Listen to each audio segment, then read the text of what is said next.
ஸ்ரீமதே ராமானுஜாய நமஹ.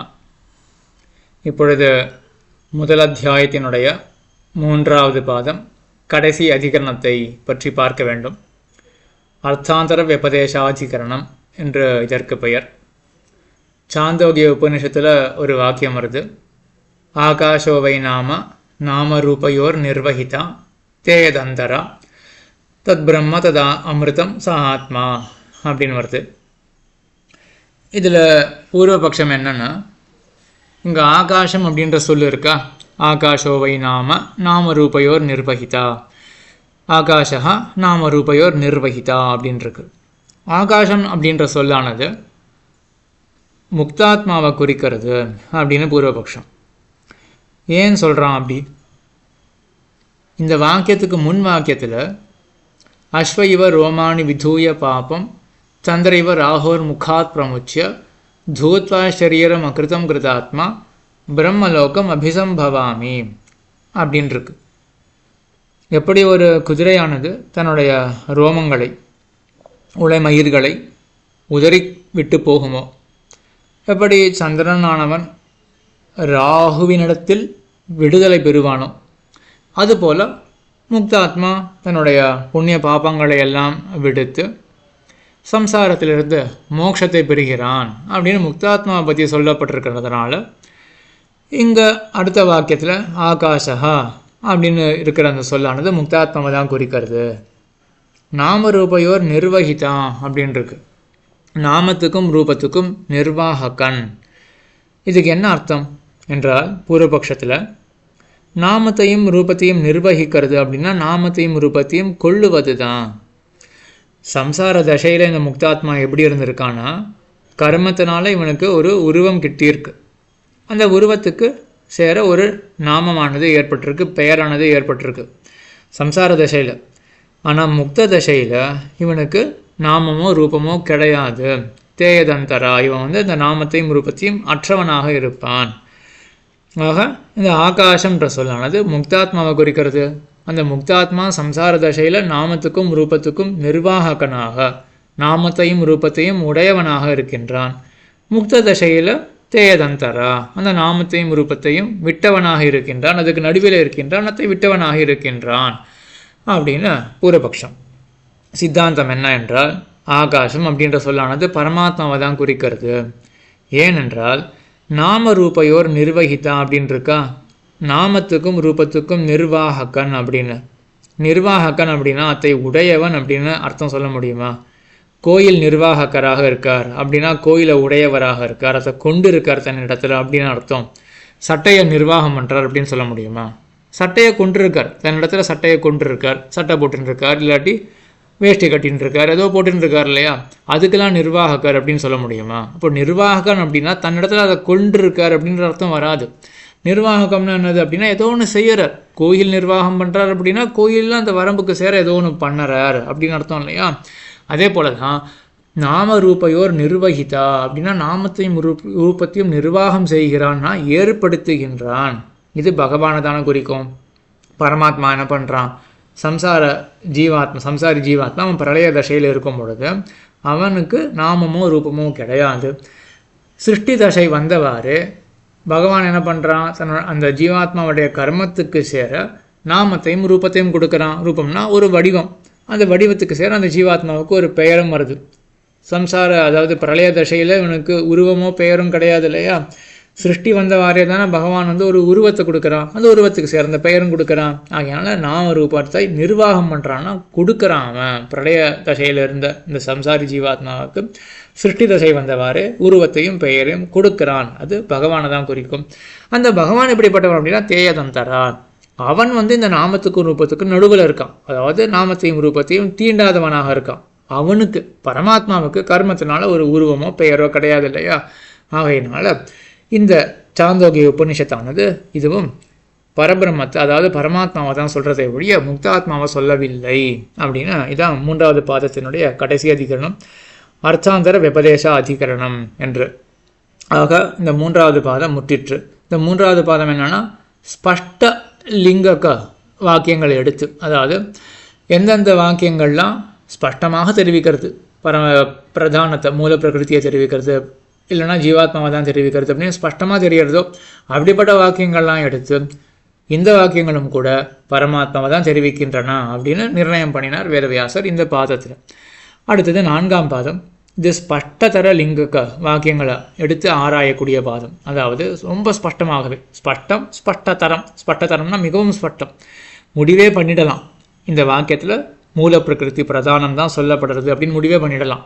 இந்த வாக்கியத்தில் ஜீவாத்மா தான் சொல்லப்படுறது அப்படின்னு முடிவே பண்ணிடலாம். அப்படிப்பட்ட வாக்கியங்களையும் எடுத்து இந்த வாக்கியங்களும் கூட பரமாத்மாவை தான் சொல்லுகின்றன அப்படின்னு நிர்ணயிக்கக்கூடியது தான் இந்த 4வது பாதம். இதனுடைய முதல் அதிகரணம் ஆனுமானிக அதிகரணம் என்று. ஆனுமானிக்கம் அப்படி ஏஷாம் அப்படின்னு சூத்திரம் ஆரம்பிக்கிறது. ஆகையினால இதுக்கு ஆனுமானிக அதிகரணம் என்று பெயர். ஆனுமானிக்கம் அப்படின்னா மூல பிரகிருதி பிரதானம் அப்படின்னு அர்த்தம். ஏன்னா சாங்கியன் பொதுவாக பெரும்பாலும் இந்த பாதத்தில் பூர்வபக்ஷி யார் என்றால் சாங்கியன் தான் இந்த பாதத்தில் பூர்வபக்ஷி. அவன் பிரதானத்தை ஆனுமானிக்கம் அப்படின்னு சொல்லுவான். அதாவது அனுமானத்தினாலேயே ஊகத்தினாலேயே பிரதானம் மூல பிரகிருதி என்று ஒன்று இருக்க வேண்டுமே அப்படின்னு கல்பிக்கக்கூடியவன் அவன் தான் பிரதானத்தை ஆனுமானிக்கம் அப்படின்னு சொல்லுவான். கட்டோபநிஷத்தில் ஒரு இடத்துல இந்த ஆனுமானிக்கமான பிரதானம் தான் சொல்லப்படுறது அப்படின்னு சாங்கியனுடைய பூர்வபக்ஷம் தான் இந்த முதல் அதிகரணத்தில் ஆனுமானிக்க அதிகரணத்தில்.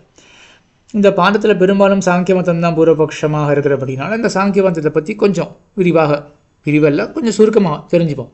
சாங்கிய மதம் என்ன அப்படின்னு. சாங்கிய மதத்தில் 25 தத்துவங்கள் உள்ளன. நம்மளுடைய சம்பிரதாயத்தில் 26 தத்துவங்கள். சாங்கியன் சொன்ன 25 ஒத்துக்கொள்ளுறோம். அதற்கு மேலே அவன் ஜீவாத்மா வரைக்கும் போயிட்டு நின்றுடுவான். நம்ம அதுக்கு மேலே பரமாத்மாவையும் சேர்த்து 26 தத்துவங்களாக நாம் சொல்லுவோம்.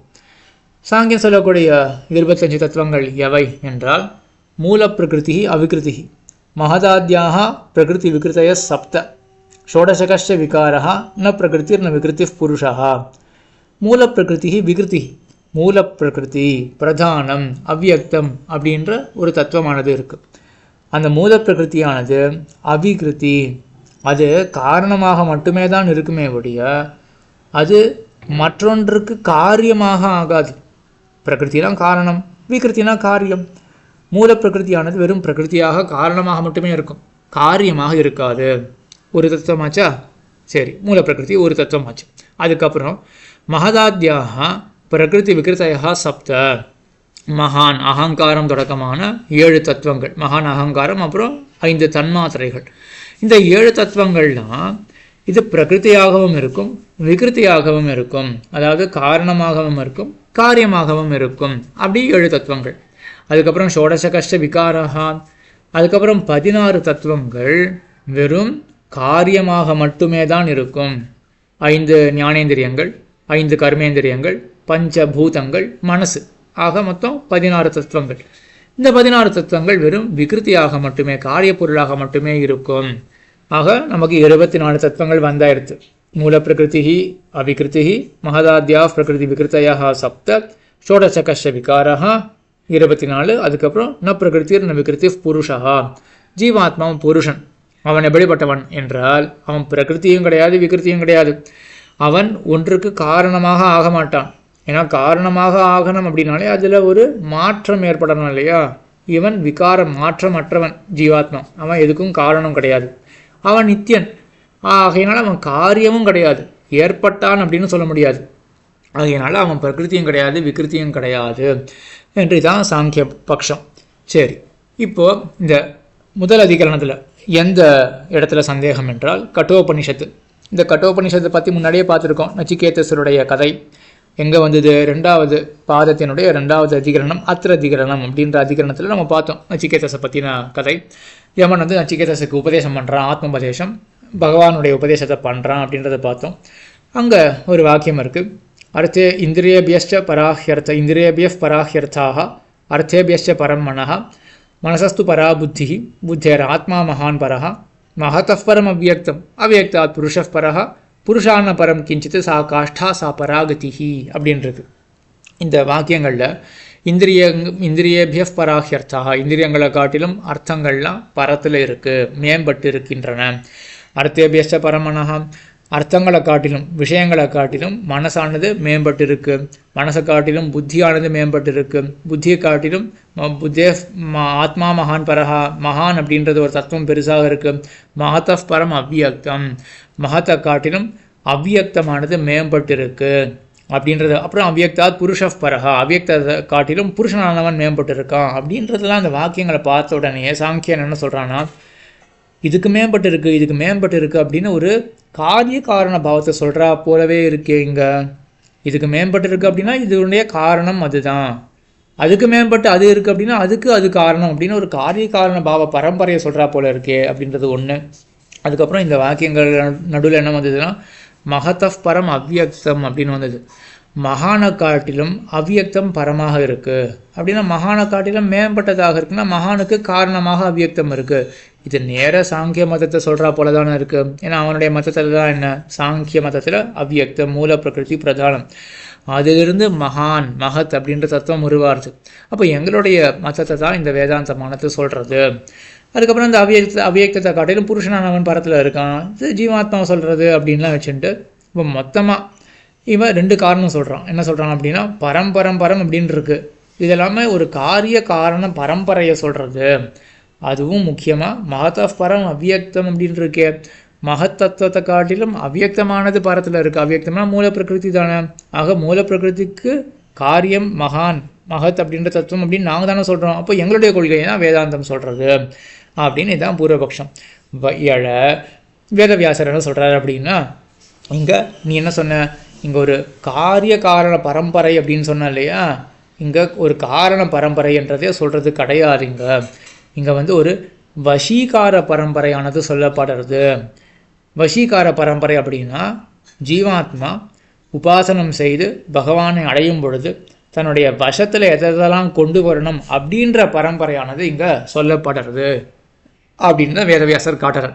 ஏன்னா இதே கடோபநிஷத்தில் இதே இடத்துல என்ன சொல்லப்படுறதுன்னா, ஆத்மானம் ரத்தினம் வித்தி ஷரீரம் ரதமேவச்ச புத்திந்து சாரதிம் வித்தி மனப் பிரகிரகமேவச்ச இந்திரியாணி ஹயானாகு விஷயாம்ஸ்தேஷு கோச்சரான் அப்படின்னு சொல்லிட்டு அதுக்கப்புறம் விஞ்ஞான சாரதிரியஸ்து மனப் பிரகிரகவான் நரஹ சோத்வனப் பாரம் ஆப்னோதி தத் விஷ்ணோஃப் பரமம் பதம் அப்படின்னு. தத் விஷ்ணோஃப் பரமம் பதம் அத்வனஹா பாரம் ஆப்னோதி. இந்த வழியினுடைய எல்லை என்னது என்றால், உபாசகனுடைய வழி இருக்காலே அவன் நடக்கக்கூடிய பாதையினுடைய எல்லை, நடக்கக்கூடிய இல்லை செல்லக்கூடிய பாதையினுடைய எல்லை என்னன்னா எம்பெருமானுடைய பரமம் பதம். இங்கே தான் ஸ்பஷ்டமாக பகவானுடைய பரமம் பதம், விஷ்ணோஹோ பரமம் பதம் அப்படின்னு ஸ்பஷ்டமாக இங்கே உபநிஷத்தில் வருது. அந்த பரமபதத்தை அடைய வேண்டும். அதுக்கு என்ன பண்ணுறதுன்னா, இந்த உபநிஷத்தானது ஒரு உருவகப்படுத்துறது, ரூபகம் பண்ணுறது. என்ன ரூபகம் பண்ணுறது அப்படின்னா, ஆத்மானம் ரத்தினம் வித்தி, நீ ஆத்மாவை, இந்த ஜீவாத்மாவை, உன்னை நீ ஒரு ரத்தியாக அறிவாய். நீ ரத்தி. சரீரம் ரத்தமேவச்ச. ரத்தி அப்படின்னா தேரோட்டி, அதாவது தேரினுடைய என்ன சொல்லலாம், தேரோட்டி, அந்த தேரினுடைய எஜமானன். அந்த தேரினுடைய எஜமானனாக உன்னை அறிவாய். தேர் என்னது, ஆத்மானம் ரத்தினம் வித்தி சரீரம் ரத்தமேவச்ச. இந்த உடம்பு தான் உனக்கு ரத்தமாக தேராக இருக்கின்றது. அப்புறம் ஆத்மானம் ரத்தினம் வித்தி சரீரம் ரத்தமேவச்ச புத்திம் து சாரத்தியம் வித்தி. தேர் பாகன் ஒருத்தன் வேணும் இல்லையா, தேர் ஓட்டி தேர் பாகன் ஒருத்தன் வேணும் இல்லையா, அவன் யார் அப்படின்னா புத்தி தான் அவனுக்கு அந்த தேர் பாகன். அப்புறம் மனப் பிரகிரகமேவச்ச, கடிவாளம் வேணுமே தேரில், மனசு தான் கடிவாளம். இந்திரியாணி ஹயான் ஆகுஹு, அந்த தேருக்கு குதிரைகள் எவை என்றால் இந்திரியங்கள் தான். விஷயாம்சேஷு கோச்சரான், அந்த பாதை இருக்கு இல்லையா, விஷயங்கள் அர்த்தங்கள் அப்படின்றது தான் அந்த குதிரை, அந்த தேரினுடைய பாதை அப்படின்னு சொல்லி.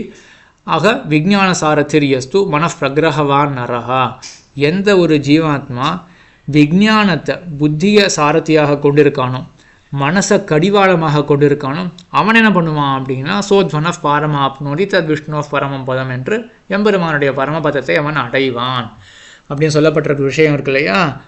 அதுதான் இங்கே ஒரு பரம்பரையாக சொல்லப்படுறது. இந்திரியபேஃப் பராகியர்த்தாக அர்த்தபேஷ பரமனஹா அப்படின்னு நம்ம பகவானை அடையும் பொழுது ஒவ்வொன்றை நம்மளுடைய வசத்தில் கொண்டு வரணும். அந்த பரம்பரையானது இங்கே சொல்லப்படுறது. சாங்கியன் சொல்லா போல காரணக்காரிய பாவம் இருக்கு இல்லையா, அந்த ஒரு பரம்பரையானது இங்கே சொல்லப்படவில்லை அப்படின்றது தான் சித்தாந்தம். சரி, என்ன வசத்தில் கொண்டு வருது என்றால் இந்திரியபேஃப் பராகியர்த்தாக, இந்திரியங்களை காட்டிலும் எது பரத்தில் மேம்பட்டு எது இருக்குது அப்படின்னா, நம்ம வசீகாரம் பண்ண வேண்டியது ரொம்ப முக்கியமாக எது இருக்குது அப்படின்னா விஷயங்கள். அதாவது இந்திரியங்களை நாம் அடக்கிடுவோம். ஐம்புலன்கள் இருக்கு இல்லையா, அதை நம்ம அடக்கிடுவோம். கண்ணுக்கு ஏதாவது உருவம் வேணும் அப்படின்னா பார்க்கக்கூடாது அப்படின்னு சொல்லி அடக்கிடலாம், கண்ணினுடைய அந்த ஆசையை அடக்கிடலாம். ஆனால் அதை அடக்கினா மட்டும் போராது, உபாசனம் பண்ண முடியாது. இந்திரியபிய பராஹ்யர்த்தாக, அதை காட்டிலும் விஷயங்களை நாம் அடக்கி வைத்திருக்க வேண்டும். விஷயங்களை அடக்கி வைத்திருக்கிறதுலாம் என்னன்னா, விஷய சன்னிதானத்தில் இருக்கக்கூடாது, அவ்வளவுதான். ஏன்னா எதிரில் ஒரு பொருள் இருக்குது, ஆசை வருது பார்க்கலாம் அப்படின்னு, வேண்டாம் அப்படின்னு விலகிடுறோம். அதாவது கண்ணை பார்க்க வேண்டாம் அப்படின்னு விலக்கி விட்டுடுறோம் கண்ணை. ஆனால் அந்த பொருளினுடைய எதிரில் தான் நம்ம இருக்கோம் அப்படின்னா அந்த ஆசை மறுபடியும் ஏதோ ஒரு நழுவுதல் ஏற்பட்ட சம்பாவனை இருக்கு இல்லையா. ஆகையினால இருக்கிறதுலே சிறந்தது என்ன அப்படின்னா, இந்திரியபிய பராஹ்யர்த்தாக, அந்த அர்த்தத்தினுடைய விஷயத்தினுடைய சன்னிதானமே இருக்கக்கூடாது, வெளியேறி விடணும். அந்த அர்த்தத்தினுடைய கிட்டத்திலே இருக்கக்கூடாது, வெளியேறி விடணும், அதனுடைய அருகாமையில் இருக்கக்கூடாது. அது முதல் படி. அப்புறம் அர்த்தபியஸ்ட பரம் மனஹா, அந்த அர்த்தத்தை காட்டிலும் மனசானது நாம் வசீகரிக்கப்பட வேண்டிய தத்துவமாக இருக்குது. அதாவது நம்ம விஷயத்தினுடைய சன்னிதானத்தில் இல்லாமல் வெளியேறி விட்டாச்சு. ஆனாலுமே கூட மனசில் மட்டும் அந்த ஆசை இருக்குது அப்படின்னு வச்சுப்போமே, மறுபடியும் அதை பற்றி யோசிப்போம், மறுபடியும் அந்த விஷயத்தை அனுபவிக்கலாம் அப்படின்னு தான் நம்ம எண்ணமானது போகும். ஆகையினால நம்ம விஷயத்தில் வசத்தில் கொண்டு வந்தாலுமே கூட முக்கியமானது, அதுக்கு மேம்பட்டது எதை வசத்தில் கொண்டு வரணும் என்றால் மனசை வசத்தில் கொண்டு வர வேண்டும். மனசில் அந்த ஆசை ஏற்படுமே என்றால் அதுக்கு இடம் கொடுக்கக்கூடாது, சட்டுன்னு மனசை திருப்பின்றணும். ஆக மனசை வசத்தில் கொண்டு வர வேண்டும் அப்படின்னு. அதுக்கப்புறம் மனசஸ்து பராபுத்திஹி, மனசு வசத்தில் வந்தால் மட்டும் போராது, புத்தியானது வசத்தில் இருக்கணும். புத்தி அப்படின்றது அத்தியவசாயம். அத்தியவசாயம்னா ஒரு உறுதிப்பாடு. அதாவது மனசு ஒரு விஷயத்துக்கு போகிறது, சட்டுன்னு நம்ம மீட்கிறோம் அப்படின்னா அந்த மீட்கக்கூடிய சாமர்த்தியத்தை மனசுக்கு உண்டாக்கியிருக்கணும் இல்லையா. அதுக்கு நமக்கு முன்கூட்டியே ஒரு உறுதிப்பாடானது விளைந்திருக்க வேண்டும். அத்தியவசாயம் புத்தியானது விளைந்திருக்க வேண்டும். என்ன ஒரு உறுதிப்பாடு அப்படின்னா, விஷயங்கள்லாம் தாழ்ந்தவை அப்படின்னு அதை பற்றியே சிந்தனை பண்ணி கொண்டு இருக்கணும். அப்படி சிந்தனை பண்ணி கொண்டு இருந்தோமே என்றால் அப்பொழுது நாம் மனசானது ஏற்கனவே பழகியிருக்கும். விஷயங்கள்லாம் தாழ்ந்தவை அப்படின்னு யோசித்தபடியினால ஏதோ ஒரு காலகட்டத்தில் ஏதோ ஒரு விஷயத்தில் அல்பமான ஒரு ஆசை மனசுக்கு வருது அப்படின்னு வச்சுப்போமே, சட்டுன்னு நம்ம மனசை திருப்பி விட முடியும். ஏன்னா முன்னாடி நம்ம பழக்கி வச்சுருக்கோம் இல்லையா. யுத்தத்துக்குன்னு ஒருத்தன் போகிறான், அதுக்கு உண்டான சஜ்ஜீகரணம், அதாவது அதுக்கு உண்டான தயார், அதை பண்ணாமல் யுத்தத்துக்கு போகிறான் அப்படின்னு வச்சுப்போமே, அவன் கண்டிப்பாக வீழ்த்தப்படுவான் இல்லையா. அதே போல தான் சாந்தமாக இருக்கும் பொழுது என்ன பண்ணணும், மனசை நம்ம தயார் பண்ணி எடுக்கிறோம். எதுக்கு? இந்த யுத்தத்துக்கு தான். நாளைக்கு கண்டிப்பாக இந்த விஷயத்தோட ஒரு போரானது வரும். அப்போ மனசை பின்பு இழுக்கணும் இல்லையா. அதுக்கு முன்பே நம்ம அத்தியவசாயம் உறுதிப்பாட்டை, அதாவது இந்த பீஸ் டைம் ஆப்ரேஷன் மாதிரி தான் அதெல்லாம். சாந்தமாக இருக்கும் பொழுதே நம்ம ப்ரிப்பேர் பண்ணி வச்சிடணும். மனசை பண்ணி வச்சுட்டோன்னா எப்போ யுத்தம் வருமோ அப்போ மனசானது ரெடியாக இருக்கும், சட்டுன்னு அந்த விஷயத்துக்கிட்ட போகாமல் வெளில வந்துடும். ஆகையினால மனசை வசீகாரம் பண்ணுறதை காட்டிலும் அதுக்கு மேலே புத்தியை வசத்தில் கொண்டு வரணும், நம்ம உறுதிப்பாட்டை வளர்த்து வச்சுக்க வேண்டும் அப்படின்றது தான் மனசஸ்து பராபுத்திஹி. அப்புறம் புத்தியர் ஆத்மா மகான் பராஹா, புத்தி வசத்தில் வந்தால் கூட அது காட்டிலும் மேம்பட்டதாக ஆத்மா ஜீவாத்மா இருக்குது, அதை வசத்தில் கொண்டு வரணும். அது வசத்தில் கொண்டு வரதுனா என்ன தாத்பரியம்னா, இவ்வளோ சிரமப்படுறான் இல்லையா, அத்தியவசாயம் அப்படின்ற சிரமம்லாம் படுறான் இல்லையா, இதெல்லாம் எதுக்காக படுறான்? அந்த உறுதிப்பாடு குறைந்தே போயிடும். எதுக்காக நான் இவ்வளோ நீடித்து இந்த உறுதிப்பாட்டோடு இருக்கணும் அப்படின்னு உறுதிப்பாடு குறைந்து போக வாய்ப்பு இருக்குது. அது எப்போ குறையாது அப்படின்னா, எதுக்காக நான் இத்தனையும் பண்ணுறேன் அப்படின்னா என்னுடைய நன்மைக்காக தானே, நான் அனர்த்தப்பட்டு போகக்கூடாது அப்படின்றதுக்காக தான் நான் இவ்வளோ உறுதிப்பாடும் அப்படின்னு இந்த எல்லாமே ஆத்ம இச்சையினால தான் இவ்வளவும் பண்ணுறாங்க. அதனால் அதை யோசிச்சுட்டே இருக்கணும். இந்த உபாசகனானவன் எனக்காக தானே பண்ணுறேன், நான் இந்த விஷயங்களை அண்டி அனர்த்தப்பட்டு போகக்கூடாது, நான் ஆத்ம சாட்சாத்காரம் பெற்று அதுக்கு மேலே பரமாத்மா சாட்சாத்காரம் பகவான் அடைய வேண்டும் அப்படின்னு தன்னுடைய நன்மைகள், தனக்கு வரக்கூடாத அனர்த்தங்கள் இதை பற்றியே கருதிட்டு இருந்தானே என்றால் அப்போது இவனுக்கு உறுதிப்பாடானது நீடிக்கும். ஆக உறுதிப்பாடு கொண்டு வரணும், புத்திய வசத்தில் கொண்டு வரணும். அதுக்கு மேலே முக்கியம் என்ன அப்படின்னா ஆத்மாவை விஷயத்தில் கொண்டு வரணும். இதெல்லாம் ஆத்ம சிந்தனை, இது எல்லாமே ஆத்ம க்ஷேமத்துக்காக அப்படின்ற அந்த எண்ணத்தை கொண்டு வரணும். அதுக்கு மேலே ஆத்ம சிந்தனை ஆத்ம க்ஷேமத்துக்காக அப்படின்ற எண்ணம் இருந்தாலுமே கூட இந்த சிந்தனையும் நீடிக்கணும் இல்லையா. அது எப்போ நீடிக்கும்னா, புத்தியர் ஆத்மா மகான் பரா மகதஃப் பரம் அவ்வியக்தம், மகத்தான ஆத்ம தத்துவம், அந்த மகத்தான ஆத்ம தத்துவம் வசத்தில் வந்தால் கூட மேற்கொண்டு என்ன வசத்தில் வரணும் அப்படின்னா அவ்வியக்தமானது வசத்தில் வர வேண்டும். இங்கே தான் வந்து சாங்கியன் சொன்னான் அவ்வியக்தம் அப்படின்றது மூலப்பிரதானத்தை காட்டுறது, மூல பிரகிருத்தியை காட்டுறது அப்படின்னு சொன்னான் இல்லையா, கிடையாது அப்படின்னு சொல்கிறார். இங்கே அவ்வியக்தமானது உடம்பு சரீரத்தை காட்டுறது, சரீரமே தான் இங்கே அவ்வியக்தம் அப்படின்னு சொல்லப்படுறது. ஏன்னா அவ்வியக்தம் மூலப்பிரதானம் அதனுடைய காரியமாக இருக்கக்கூடியது தான் இந்த பாஞ்ச பௌத்திகமான இந்த உடல் சரீரம். இந்த சரீரம் தான் இங்கே அவ்வியக்தம் அப்படின்ற சொல்லப்படுறது. இந்த அவ்வியக்தம் இந்த சரீரத்தை வசத்தில் கொண்டு வருது அப்படின்னு என்ன அர்த்தம்னா, சாத்விகமான அகங்காரத்தை உண்டோமே என்றால் அப்போ நமக்கு சத்துவ குணமானது வளரும், மனசும் சத்துவமாக இருக்கும். ஆகார சுத்தம் சத்துவ சுத்தி. சத்துவமான இருக்கக்கூடிய சாத்விகமாக இருக்கக்கூடிய மனசில் தான் இந்த மாதிரி ஆத்மக்ஷேமத்துக்கு உண்டான சிந்தனையானது ஏற்படும். இல்லைனா நம்மளுடைய மனசானது அந்த புத்தி நாஷாத் நஷத்தின்னு அந்த நமக்கு வந்து என்னென்னா அந்த சத்துவகுணம் ஏற்படாமல் போனால் நமக்கு எல்லா அந்த காமக்ரோதாதிகள்லாம் வந்து நம்மளுடைய புத்தியை நாசம் அடைஞ்சது எல்லாமே நாசமாக போயிடும். ஆகையினால இந்த சத்துவகுணத்தை நம்மளுடைய மனசில் அதை தக்க வைத்துக் கொள்வது மிகவும் முக்கியம். ஆக புத்தி அத்தியவசாயம் இருக்கணும், அது வசீகாரத்தில் கொண்டு வரணும். அதுபோல் எல்லாமே ஆத்மக்ஷேமத்துக்காக தான் நான் பண்ணுறேன் அப்படின்னு ஆத்மாவையும் வசீகாரத்தில் கொண்டு வரணும். அதெல்லாம் வசீகிருத்தமானால் மட்டும் போராது, அதெல்லாம் வசமாக வைத்து கொண்டால் மட்டும் போராது. இந்த சரீரமானது அவ்வியக்தம் அப்படின்ற சொல்லானது சரீரத்தை குறிக்கும்.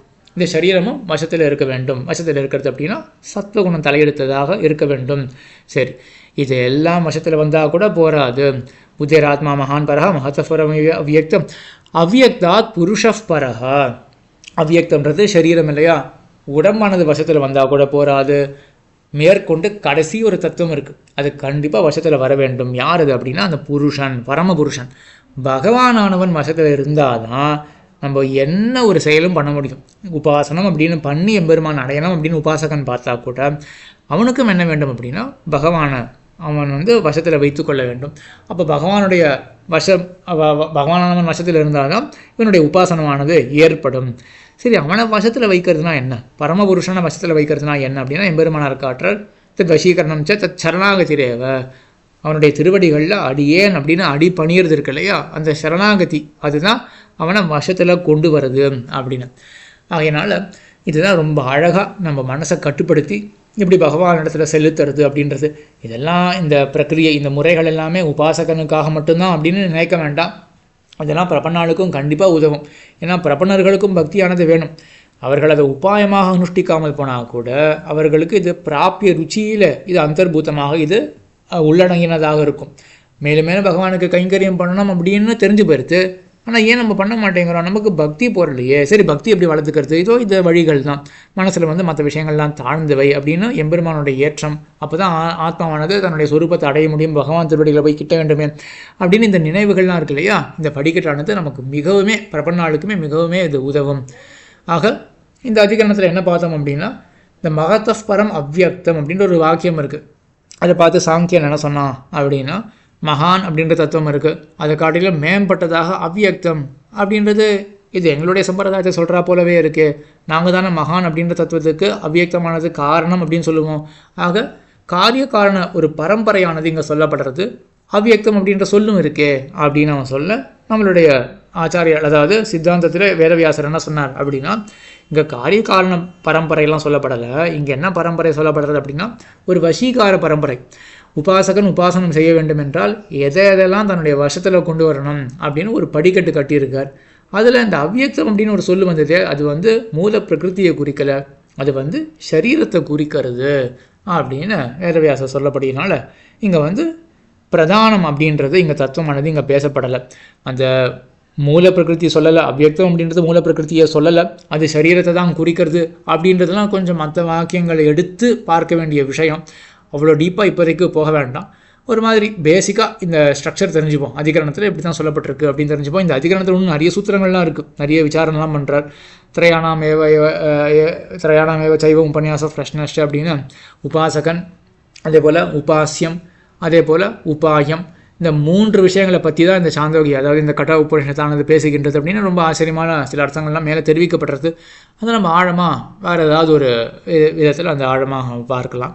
ஆக இப்போதைக்கு நம்ம தெரிஞ்சுக்க வேண்டியது முதல் அதிகரணத்தில் என்ன என்றால் மகத்தப் பரம் அவ்வியக்தம் அப்படின்னு ஒரு வாக்கியம் இருக்குது. அதில் அவ்வியக்தம் அப்படின்ற சொல்லானது அது சரீரத்தை குறிக்கிறதை ஒழிய மூல பிரகிருத்தியை குறிக்கவில்லை. இங்கே சொல்லப்படக்கூடிய ஒரு பரம்பரையானது காரிய காரண பரம்பரை கிடையாது, காரண பரம்பரை கிடையாது. ஆனால் வசீகார பரம்பரை, வசீகாரிய பரம்பரை, எதெல்லாம் வசீகாரம் பண்ணி வைக்க வேண்டும் அப்படின்ற ஒரு பரம்பரையானது சொல்லப்பட்டிருக்கு அப்படின்றது தான் இந்த 4வது பாதத்தினுடைய 4ஆம் பாதத்தினுடைய முதல் அதிகரணம். ஆழ்வார் திருவடிகளே சரணம், எம்பெருமானார் திருவடிகளே சரணம், ஜீயர் திருவடிகளே சரணம்.